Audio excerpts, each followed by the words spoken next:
Welcome to our monthly charter school podcast, What Charter School Leadership Looks Like.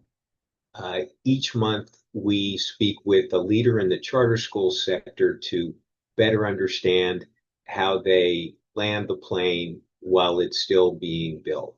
I'm your host, Alan Wohlstetter, the president of School Improvement Partnership, which focuses on data transparency in the charter school sector. And with us, our guest for this episode is, of course, Mike Gonzalez. Mike, great to see you. Mike is the executive director of the Rural Schools Innovative Zone in Texas, which provides rural high school students with quality opportunities for post-secondary success in a number of ways. And we're going to find out a little bit about that and see what we can learn in connecting public education and career, something that more students seem to be interested in these days. Mike has a pretty interesting career, not only starting as a teacher, coach, principal, and then head of this collaborative of not one but 5 school districts. So imagine, his persuasive abilities getting 5 school districts to agree on something. And he's also a husband, father of 3 in Texas. Mike, welcome. And I appreciate the opportunity of being here for sure. Looking forward to the conversation going forward. Yes, sir. Before we start, I just wanted to thank our sponsor, which is us, School Improvement Partnership, which focuses on data transparency in the charter school sector. The School Improvement Partnership database has operating, academic, and financial data on charter schools in 30 states and the District of Columbia, and it's used by folks in the financial and authorizing sector to be able to monitor and compare charter schools. As we like to say, if you've seen one charter school, you've seen one charter school. They're all a little unique and a little different. Thank you. So, Mike, I wanted to see if we could start with, I assume you were growing up in South Texas, unless that's right, and sort of, where you grew up and sort of what led you to think that education may be part of your future. Great way to start. So yes, sir, Alan. I'm a rural Texas individual, born and raised. My hometown is a whopping population of 638. I'm probably related to about 600 of them, and a pre-K through 8 school system that did relatively well academically. And back in 1984, a long time ago, I was part of the biggest 8th grade graduating cohort in Driscoll ISD with 18. So our job was to get on a bus and go get our high school diploma 15 minutes away at Bishop High School. Well, due to our rural situation and our Hispanic culture, only 14, actually only 4 of us walked the stage 4 years later. So it was one of those situations where, these kids weren't, not passing, they were flunking or whatever the right word is. They just didn't want going to school. It just wasn't the way back in that time, because in rural America or rural Texas, it's just more about family and culture and what you're trying to go do. So got a chance to finish up my high school diploma, being the kid who nobody really knew because I wasn't from that particular town. I was bussed in, so I completely understand rural ed situation and being bussed in. Got a chance to finish up being first generation college student, got a chance to finish up my undergrad at St. Mary's University in San Antonio. When I got my master's at A&M Kingsville, which is our regional university partner, as a matter of fact, of the Rural School Innovation Zone. My mom and dad, the ones that got me into education, they felt that I was the unfortunate one in my family that didn't understand what it was to, tote a hammer and use a drill. All they can do with drill is spell it. So I'll leave it at that. And my dad says, you better do really, really well at school. Of course, this was in Spanish. He's telling me you need to do really well in school because you can't work for the rest of your life because you don't have the skills to work. So, yes, sir, Dad, I'll be good in school and I'll do well. And got me to my master's degree. Been in education 32, going on 32 years, completed 32 years. 9 years as a teacher, coach, athletic director, anywhere from government, history, economics, math courses, 17 years as a high school principal. For whatever reason, the man upstairs bestowed upon me the ability to be involved in turnaround projects.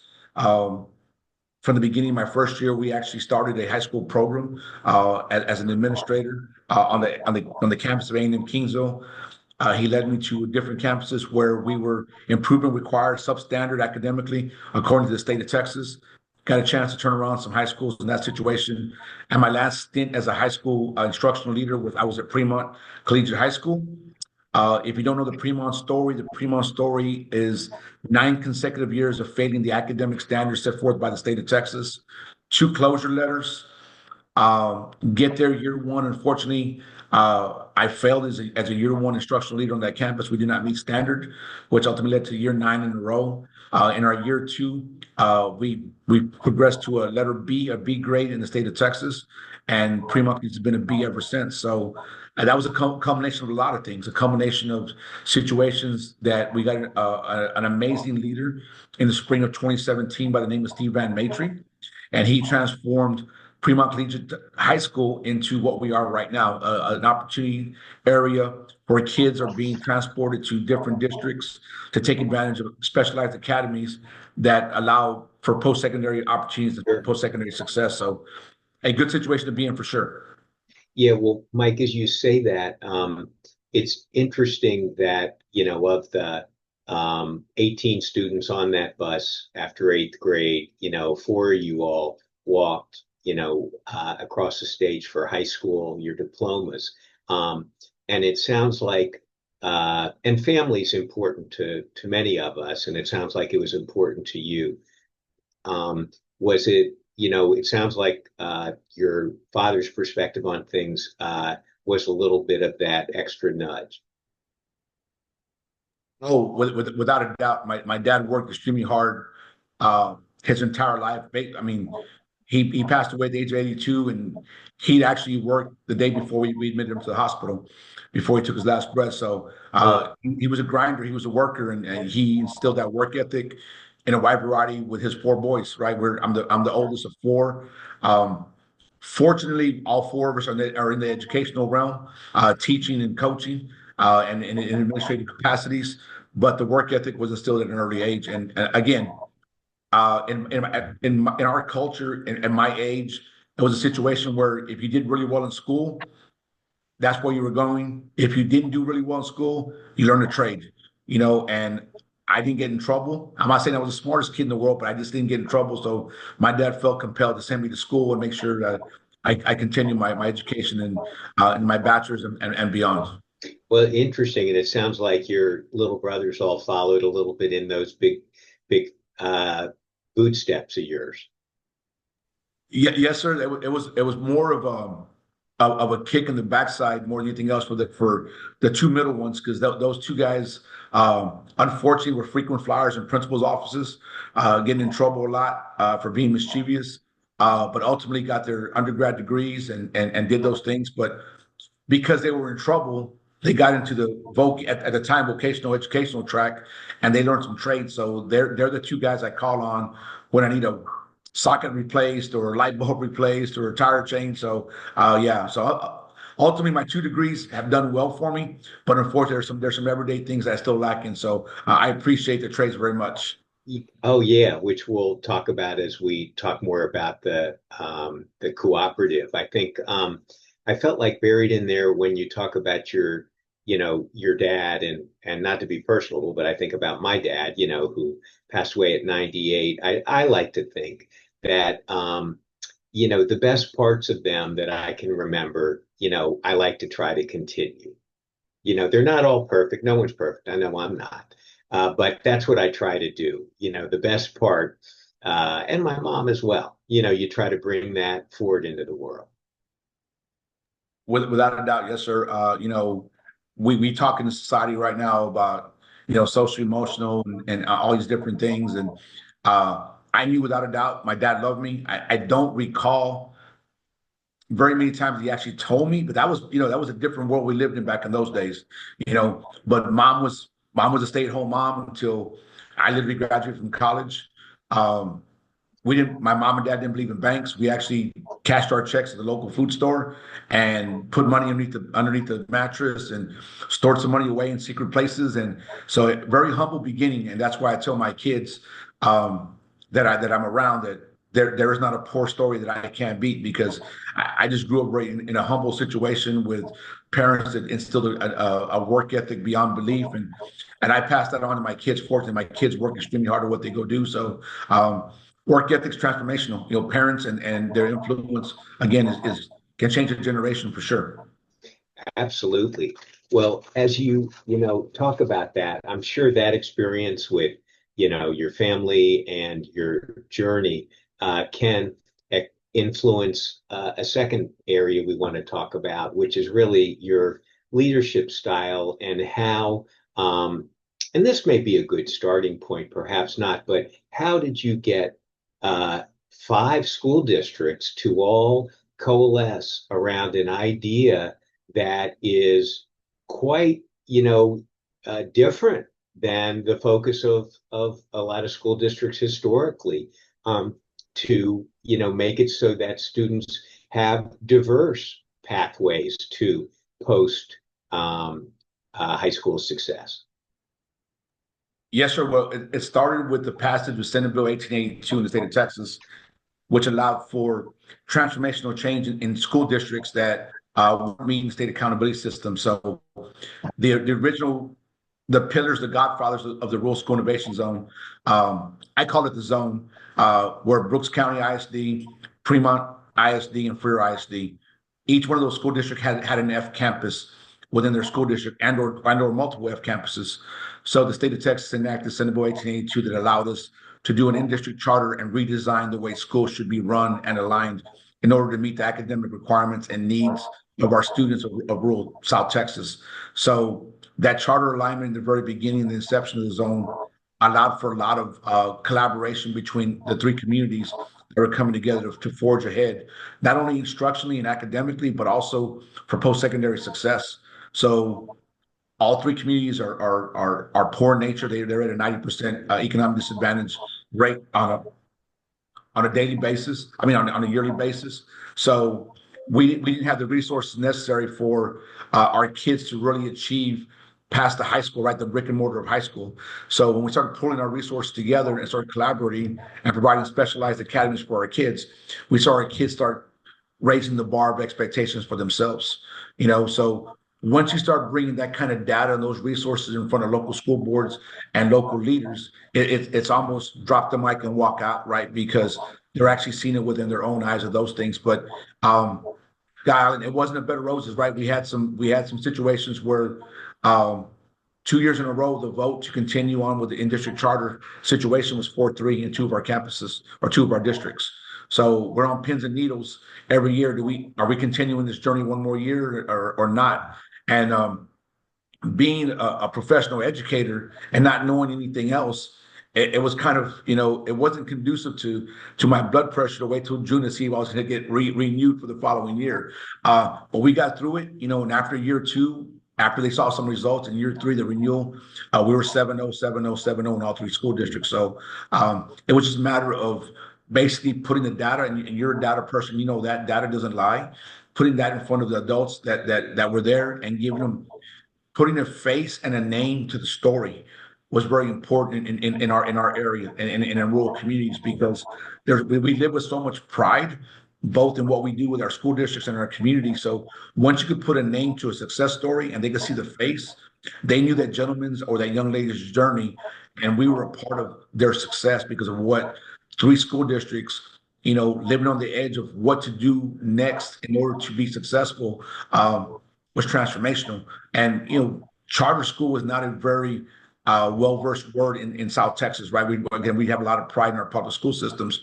So when we enacted the district charter, it dealt with some defiance, and then there was some raising of voices, some concerns.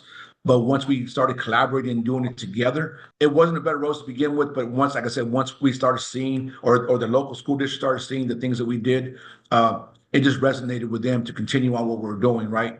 Which ultimately led to the doing away with lack of better terms of Senate Bill 1882 because it was a very daunting task for local school districts. There were a lot of hurdles that had to be jumped, and taken on. So once we got in a situation where we could go either or, and we knew we could run this without the alignment of 1882, we forged ahead and went to a local, basically a memorandum of understanding between now 5 local school districts. So, but we do owe a lot of we do owe a majority, if not all of our success based on Senate Bill 1882 and the district charter, because that gave us a definite diving board platform for us to let it resonate, for us changing the way we do school in South Texas.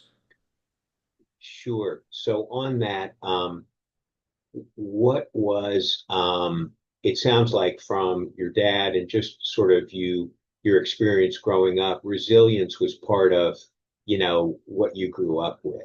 And so what's a situation where, you were starting with your 3 districts and let's say, and this would be helpful for maybe our listeners, where, and I run into this a lot, you pick a fork in the road and you go one way and it didn't work out so well. It might have been good in 3 years, but not today. And so you need to change your tactic. Did you have that experience?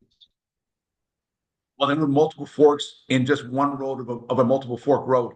I don't know that, right? So every day was a situation where one decision led to a different decision later on, right? So, but that's with everything. That's when you overturn the apple cart and start from ground zero and try to build something that you have a passion about, there's going to be a lot of obstacles in the road, right? Forks, hills, mountains, whatever you want to call them. And if we continue to make excuses of why we don't do things, those barriers can be insurmountable or they can be insignificant either way. And I try to use the word insignificant a lot because our communities have forged a way to break down every barrier that we've ever encountered, and it's a situation where no matter how big it was or how bad it was, there was some stirrings. There were some very heated discussions about some of the discussions or decisions that we made as a rural school innovation zone, as we made as a leadership team,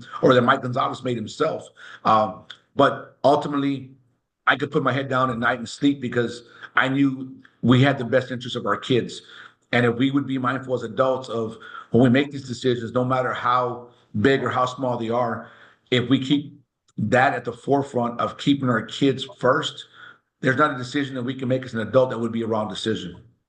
Yeah, no, that sounds like the a great way to go through those situations. Those are all learning opportunities for us. And if it was so easy, everybody would have done this. So I like to think of it as when somebody would call it a mistake or something like that. That's an experiment where we've ruled a way out that won't work as we're building something, in your case, the zone, that hasn't really been done before. And so if, that's why you need to do that. There's a process of discovery. And with that being said, Alan, you look at, we're starting year 7 and we expanded about a year and a half ago to 5 school districts. And there's really 3 school districts locally that are drivable that should be part of the zone. And those local communities have chosen not to be a part of a collaborative because they're very comfortable in the way they do things, right? And I got to be mindful of that situation and that community because I live right next to 2 of those communities, right? So I understand their perspective, I understand what they look at, but the one thing that resonates the most, in my personal opinion, in through this whole adventure that we've gone through is that at no point in time has any one of our students lost their community or their school identity. They're still going back no matter what and representing their community and their school, wearing grandma and grandpa's school colors and talking about all the highlights of those things going forward, right? So even though we were under a charter situation and it allowed us to become a better school system, in my personal opinion, by doing it like that, we were always still representing who we were and where we came from, which was very Interesting. important to me.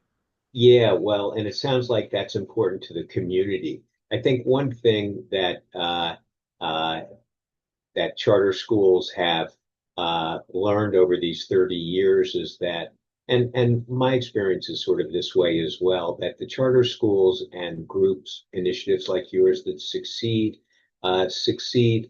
because of the community and in partnership with the community. It can't be top down, it needs to be community up. Very much so. And like I said, if you, you know, in taking the conversation of the zone, around the area, around the state, around the region, around the country, I try to leave with one thing for somebody trying to enact or do the zone model is two things. I think the model itself is a pack and play situation. I think it's one of the best opportunities that anybody in rural America could possibly enact because you're putting human resources along with financial resources to provide opportunities for kids that otherwise would not be there. That's a first and, first and foremost in that situation. The second thing is just being mindful of the collaborative efforts that are being made to make sure that we're providing the best opportunities for our kids, not only becoming community members, but being contributing members to society, period, right? By giving them an opportunity to have a better life than what they are. We have a little cliche that we say, a little saying that we're changing lives one certification at a time. This morning, I had a chance to go to a workforce solutions of the Coastal Bend You Choose Expo, and I started seeing my next design of my shirt because it's the Rural School Innovation Zone surrounded by the power of one, involved with generational change, involved with community change, involved with societal change, just surrounding our zone model because I think the model could be that powerful. And you need the local champion. You need the person that understands the area that you're impacting and can thrive on community pride because they understand exactly what they're getting themselves into. I could not do what I'm doing now, even in West Texas, much less in Indiana or Colorado, where there are other collaboratives that are running right now, right? But I know I'm doing my best for South Texas because I know what South Texas is about and what they need. Mm. Can I ask just one sort of mechanical piece that I've never, I want to understand better when you at the cooperative, I feel like a piece of it is going to be at the student level. There's a little bit of choice. In other words, they get to sort of choose, and I don't know what grade they do that at. I'm curious about that.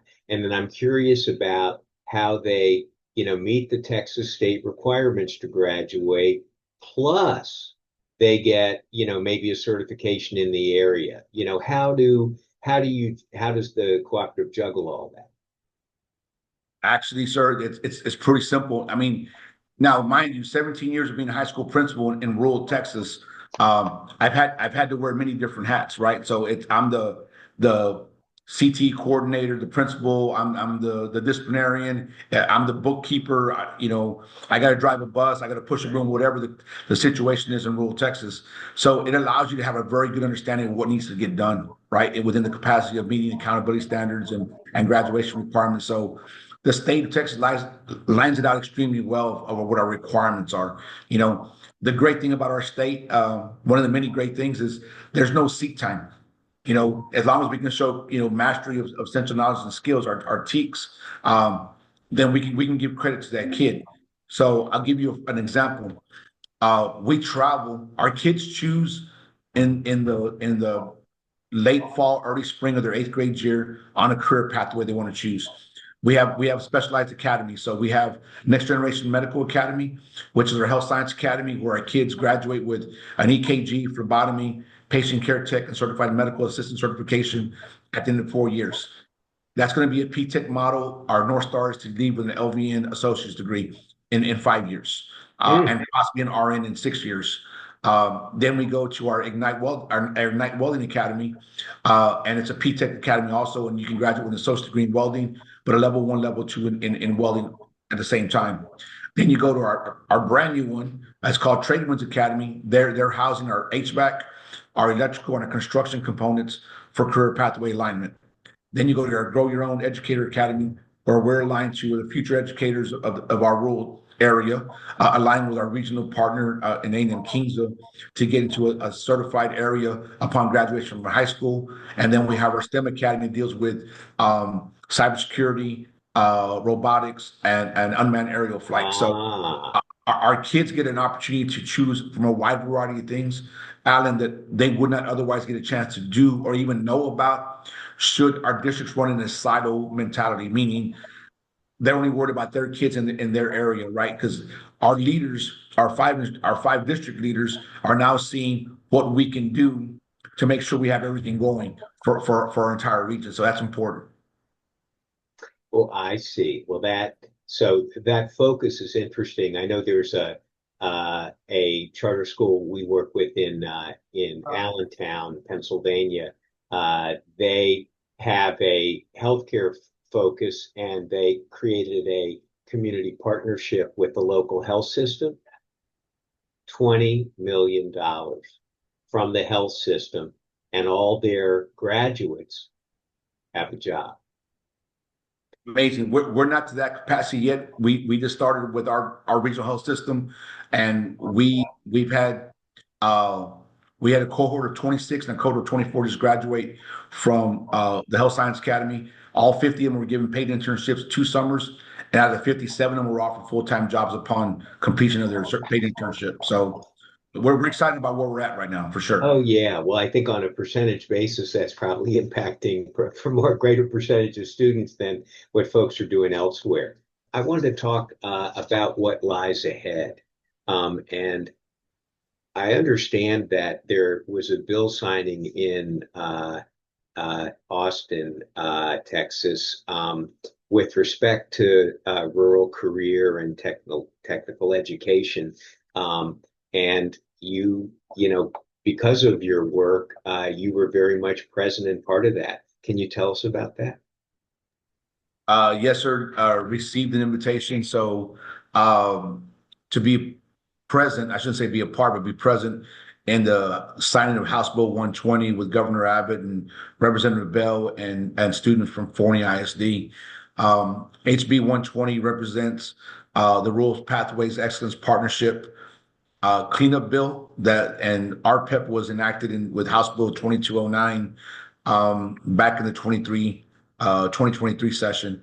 It was actually the only educationally funded bill that was passed at that time. So 2209 started with the original statement of RPEP, the Rural Pathways Excellent Partnership, which basically incentivized rural collaboratives in the state of Texas of two or more school districts with 1,600 students or less um, to capture some extra funding and help sustain opportunities for post-secondary success for kids of rural Texas. So House Bill 120 that we were involved with was a cleanup bill to 2209. Yes, sir, and I was present with Governor Abbott and some of his staff at that signing. So it was a team effort, though. I'm not gonna lie to you, Alan. It's a situation that happened August 3rd of 2022 outside McKinney Hospital, and I remember that day because that was the day my grandson was born, and we were on with Empower Schools and some other constituents, basically wanting to understand what it would take for other school districts to try to replicate the model that we run with the zone. So we talked about some incentivization. We talked about, some support in year 5 and year 6. We talked about expanding CT programs and pathways. We talked about an all-inclusive P-TECH model, early college high school model. So blessed and very humbled that people actually listen and pay attention to what I say sometimes. So, like I said, very privileged to be at the forefront of both those bills. And that bill captured a lot of good things for the state of Texas and for kids in the state for sure. Wow, what a special day. Sounded like you had two babies that day. Um, let's see. Well, and we've always said that charter schools at their best are the laboratories of change in public education, and that it's not unique to charters. District schools also have many great leaders, unique programs that are worth replicating. And what you've done beautifully is uh, done away with the either or, the charter district, the whatever, and made it about your students and providing pathways.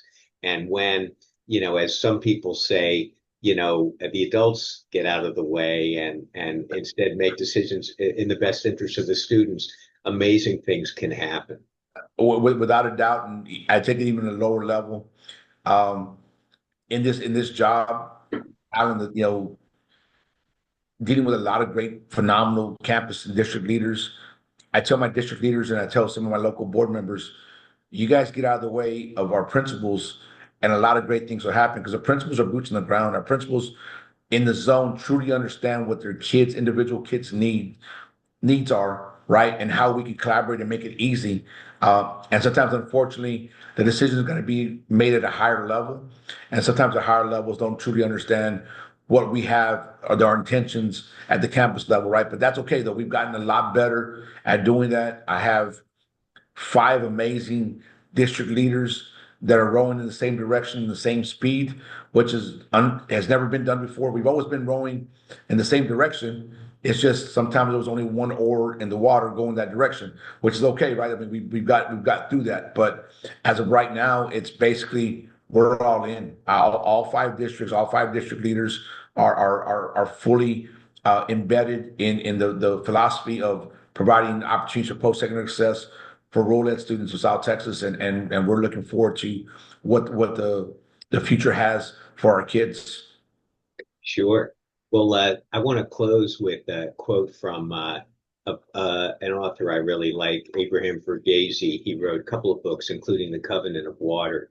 And in it, I ran across this a couple of days ago. I guess a mentor of a young medical student said to her, sometimes we must imagine what's there to find it. Powerful. Yeah, and clearly, what was used to be a twinkle in your eye is now in 5 districts and impacting not only dozens of students in South Texas, but potentially all over the state, and for the folks who listen to this podcast, beyond. Mike, thank you for being so wonderful and wise as you help us so that we don't need to step into every single cow pie that you've hit along the way. Without a doubt, and like I said, there's any way I can be of help to anybody, listening in. My contact information, I'm sure will be posted somewhere, but just reach out, and we love to share, and we love to highlight and showcase what we do in South Texas. And we do a great job of feeding people. So if you ever want to come down to South Texas and eat really, really well, let me know, and we'll be more than happy to open up our doors and roll out our red carpet. Well, that's thank you very much. Thank you, Mike. And that brings to a close our podcast with Mike Gonzalez. A big thank you to Mike and to our sponsor, School Improvement Partnership.